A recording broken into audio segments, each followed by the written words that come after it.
So, hi there. If you are just even able to have water and electricity, you have all of the tools to bring people together for a community summit. Uh, if you're bringing people together just anywhere there are 3 or 4 or 5 people gathered in a room, is a place for you to make that potential impact.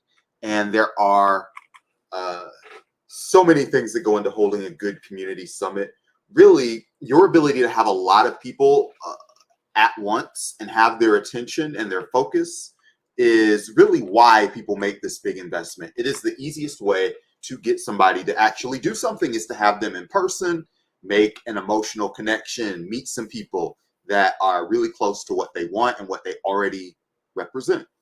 And like, if your group can't really fill a room consistently, like, what do you actually do and who do you do it for? You've got to be able to deliver on that for even your own members. So these summits are really good. It's a way to show your access, stretch your muscles, and it's an on the face representation of your manpower and your human capacity. You know, if somebody says they're famous, fine. But can they really fill a room? Can they hold an event? Uh, this is kind of your test, and it's a good reason to do it. And when you're in a format like this, uh, where you've got your speakers, your core membership, people who you've asked to come for a couple of months, and I'm going to go through all of that here with you. Connections solidify, ideas start going. And a lot of the ideas that you started to have for the year, people will just take them on. So if you want groups of people to take the action that you need, summits, seminars, keeping people involved uh, is important. And when you build that space where you're surrounded by other people who are hearing what you're saying, they're hearing the same message, they're operating together in real time, all of that is really important. And even though these events can be very tough, they're very stressful the way most people do them, and it takes like all of your capacity to do it. But this is an event that's under your control. Every aspect, whether it's good or bad, they're all yours, which you don't always get if you're like making a donor pitch or something. You don't know who's going to respond to it. This is a good way to see who's willing to show up, who's most interested, who cares. And I've done summits in both the digital and physical spaces. So I'm pretty excited to talk to you about how they work and how you can implement some of that work yourself. Um, with Jonathan Green, for example, we did an event called the 5-Day Business Summit. And we talked to authors and entrepreneurs from just across the world, across the globe. And it was pretty cool. We talked about Amazon and digital publishing and really getting a group of people to give their feedback to you like this or meet you in a physical location and talk to you about what they're doing. It's all stuff that I can do for you. So I want to talk about it here. One interesting thing, your collateral. It's going to take you time to develop these relationships. And if you're really doing a really good summit, you might find that this is where you put the really major events of yours for the year. And this can be whatever you need to be. It can help you fundraise, can help you recruit, can be neighborhood testimony. So some of the first things you need are your logo. And depending on the size of your company and organization, you have the idea that when you're reaching your guests for this summit, you can draw a crowd just from the strength of your own social media channel. This is going to be one of those situations where there's like a niche level of industry knowledge, and you have to figure that out. The people who might be speakers at your summit, they might not be actual celebrities or anything. We use the word influencer, and people think of, boy, we're on Instagram. But really, it means they're people who have influence with your niche and can help you convince people who you want to recruit. So they don't all have to be famous. So you've got a logo, you've got a flyer, you've got an idea of who your influencers are. You want to hand that collateral, your press kit, your white sheet, your flyer, and really give it to people who are prospects, especially if you're not like already a neighborhood institution. This should be something that you can give away. And you really want to think about this for 2 groups of people. The people who you are recruiting to speak, the people you're recruiting to attend, And honestly, even your donors probably need some sort of specialized document. Um, they might not be as picky, but either way, you meet with these people like face to face, and you talk to them about what you're doing, and you invite them to your event. Um, and let's say that you set the date for this 3 months in the future. You might want to look at my earlier video on podcasting and start that now. You can start booking people for your summit, talking to them off the back of your podcast interviews. And this is cool because you always have an angle for anybody who interacts with you. You have something that they can do to interact with you more, even if it's recorded after they've done your podcast interview. And this is sort of a way of sharing your most important up-to-date agenda. And speaking of which, once you've done your collateral and you have a list of your guests, your sponsors, your speakers, you also just want to start talking about, obviously the idea that you have planned out your panels, the easier it is to get people to be there. So your agenda is going to be really important. Like we had a podcast, Not Safe for Wonks. We did a New Year's event. And what we did was we really based that countdown to midnight off of panels. And so we did 3 or 4 interrelated panels, and we broke it up with, interviews that were recorded segments, and gave people like a minute to breathe, and let people kind of stay and drift a little bit between each panel. And what's really important is we got the speakers' long-term involvement, and people who were there because they were fans of the guy who talked at 8. If he's still there at 10, your viewership's going to stay there. And you know that you want to have like a packed event, but you don't necessarily know your community well enough to micromanage everybody's specialty.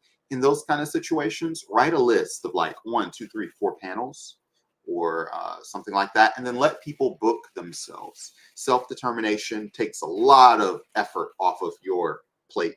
And people are really intelligent, they are self-sorting, and you should probably take good advantage of that. Your goal should be to allocate these days into blocks of time. And this is time you have for keynote speeches, for panel discussions, for breakout rooms. I have like a huge list of each kind of event that can be held at a summit like this. Keep your agenda fluid. You're going to have to keep making changes as you're doing this because people will drop out, they'll drop in, they'll have more time, they'll have less time. And there's just no way to control like the vicissitudes of life in that kind of way, right? You can also look at your vendors. Make a short list, especially if you're trying to draw those guys as your crowd and get the traffic that you've recruited to spend a little money. Make a short list. And this can be a Google Sheet, again, of people who have already been at events that you've held or events that are similar to yours in the same city, and talk to them. You can find this list just on Eventbrite, right? You can also talk to venues and think about accessibility, location, distance, all that stuff. Imagine your attendees are like walking into a venue where all of the details have been thought out to this degree. It's pretty amazing.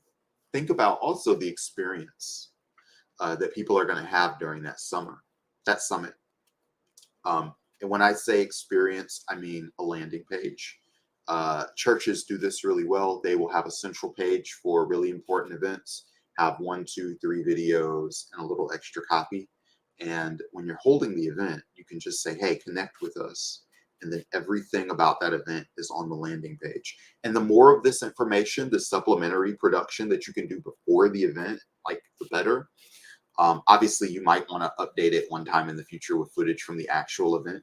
But I know everybody doesn't do a perfect job of it. That's why a lot of people hire video production companies, right? A Mixed Deity in Atlanta does a great job of making their events things that you want to really dig into and be a part of. And when you have all this together, you can start talking about your social media outreach after you've done all of this planning. And this is where you pre-plan your promotion aspects.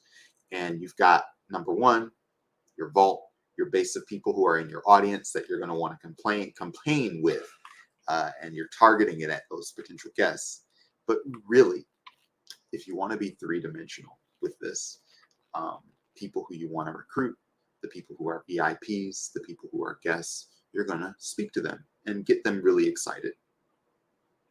So get your best acolytes to talk about this on microphone, on camera, into their phone. Tell them why. Get them to tell you why they're excited about this event. And if you've got footage from anywhere in your past, obviously that's really great. But if for some reason you don't have footage, start making it. Get on the Zoom. Tell people why you're excited. If you don't like being on Zoom, get on something else. But really, just do it. And then when you're on the run-up, look for other opportunities to do video, teaser videos, behind the scenes. Every aspect that you getting prepared is a part of it. And if you've got like a good phone and any kind of cloud storage service, you can get B-roll and background, right? Another really important thing for you to do, day of the event, testimonial, and have a tool where people can talk about the experience that they're having, because it's going to make it, again, easier for you to update that page once the event is done.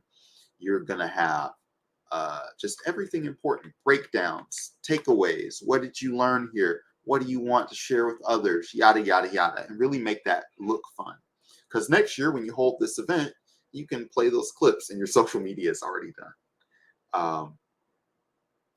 And after the event, these are kind of what I mean when I tell you this, intangibles. Everything can't be measured. Obviously, you want to do a breakdown after the event and just talk about, your post-mortem. But also, a summit is really about the strength of your organization in terms of the human attention it can get. So that's really the most important metric. Who are the people that we met? What did we do with what we did? How did it translate? Because if you're cultivating a lot of human attention for no reason, you're kind of wasting your time, which you don't want to do. So that's it. That's holding a summit in a few minutes. And if you need help with any of these aspects, they're all things that we specialize in at Coast to Coast Videos. So thanks a lot. Hope you enjoyed this. Be sure to follow us, especially, here on YouTube, you can like, subscribe, all that stuff. But LinkedIn, we're really excited about being there. So become a member of our LinkedIn community, Coast to Coast.video/LinkedIn, and be a part of the magic. I think that's it. I'll see you around.